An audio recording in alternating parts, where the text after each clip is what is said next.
16 सोमवार व्रत कथा। एक समय श्री महादेव जी पार्वती के साथ भ्रमण करते हुए मृत्युलोक में अमरावती नगरी में आए। वहां के राजा ने शिव मंदिर बनवाया था, जो कि अत्यंत भव्य एवं रमणीक तथा मन को शांति पहुंचाने वाला था। भ्रमण करते समय शिव पार्वती भी वहां ठहर गए।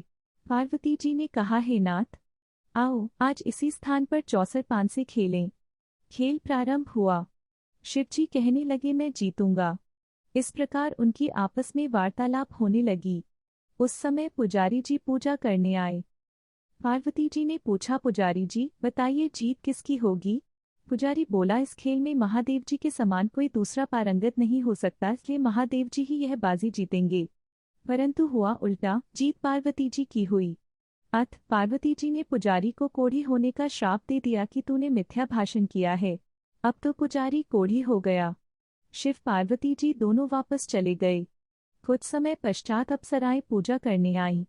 अप्सराओं ने पुजारी के उसके कोढ़ी होने का कारण पूछा।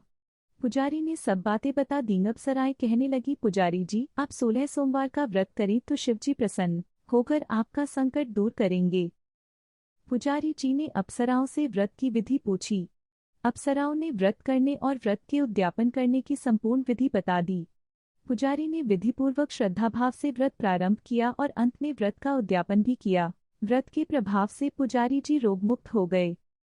कुछ दिनों बाद शंकर पार्वती पुनः उस मंदिर में आए तो पुजारी जी को रोगमुक्त देखकर पार्वती जी ने पूछा, मेरे दिए हुए श्राप से मुक्ति पाने का तुमने कौन सा उपाय किया। पुजारी जी ने कहा, हे माता, अप्सराओं द्वारा बताए गए 16 सोमवार के व्रत करने से मेरा यह कष्ट दूर हुआ है। पार्वती जी ने भी 16 सोमवार का व्रत किया, जिससे उनसे रूठे हुए कार्तिकेय जी भी अपनी माता से प्रसन्न होकर आज्ञाकारी हुए। कार्तिकेय जी ने पूछा, हे माता, क्या कारण है कि मेरा मन सदा आपके चरणों में लगा रहता है। पार्वती जी ने कार्तिकेय को 16 सोमवार के व्रत का महात्म्य तथा विधि बताई। तब कार्तिकेय जी ने भी इस व्रत को किया तो उनका बिछड़ा हुआ मित्र मिल गया। अब मित्र ने भी इस व्रत को अपने विवाह होने की इच्छा से किया। फलत वह विदेश गया। वहां के राजा की कन्या का स्वयंवर था। राजा ने प्रण किया था कि हथिनी जिस व्यक्ति के गले में वरमाला डाल देगी, उसी के साथ राजकुमारी का विवाह करूंगा। यह ब्राह्मण मित्र भी स्वयंवर देखने की इच्छा से वहां एक ओर जाकर बैठ गया। हथिनी ने इसी ब्राह्मण मित्र को माला पहनाई तो राजा ने बड़ी धूमधाम से अपनी राजकुमारी का विवाह उसके साथ कर दिया। तत्पश्चात दोनों सुखपूर्वक रहने लगे।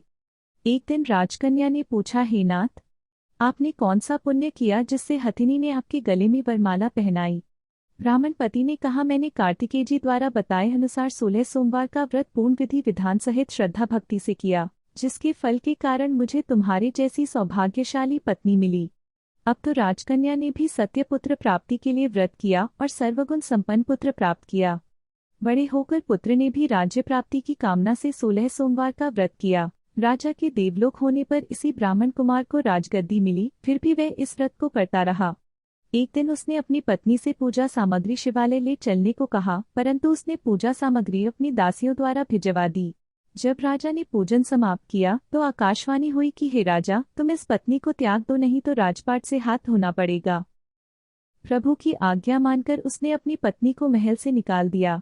तब वह अपने भाग्य को कोसती हुई एक बुढ़िया के पास गई और अपना दुखड़ा सुनाया तथा बुढ़िया को बताया, मैं पूजन सामग्री राजा के कहे अनुसार शिवालय में नहीं ले गई और राजा ने मुझे निकाल दिया।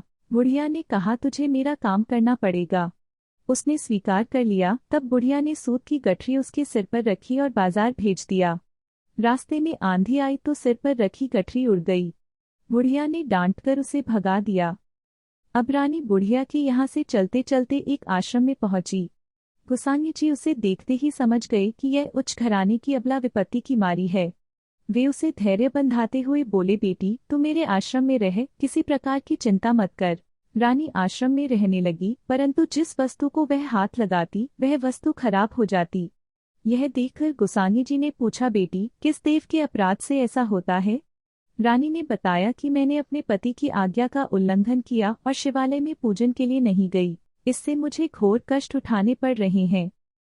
गोसाई जी ने शिवजी से उसके कुशलक्षेम के लिए प्रार्थना की और कहा, बेटी तुम 16 सोमवार का व्रत विधि के अनुसार करो। तब रानी ने विधिपूर्वक व्रत पूर्ण किया। व्रत के प्रभाव से राजा को रानी की याद आई और दूतों को उसकी खोज में भेजा। आश्रम में रानी को देख दूतों ने राजा को बताया। तब राजा ने वहां जाकर गुसांगी जी से कहा, महाराज, यह मेरी पत्नी है। मैंने इसका परित्याग कर दिया था। कृपया इसे मेरे साथ जाने की आज्ञा दें। शिव जी की कृपा से प्रतिवर्ष 16 सोमवार का व्रत करते हुए वे आनंद से रहने लगे और अंत में शिवलोक को प्राप्त हुए। कथा सुनने के पश्चात शिव जी की आरती ओम जय शिव ओंकारा गाएं।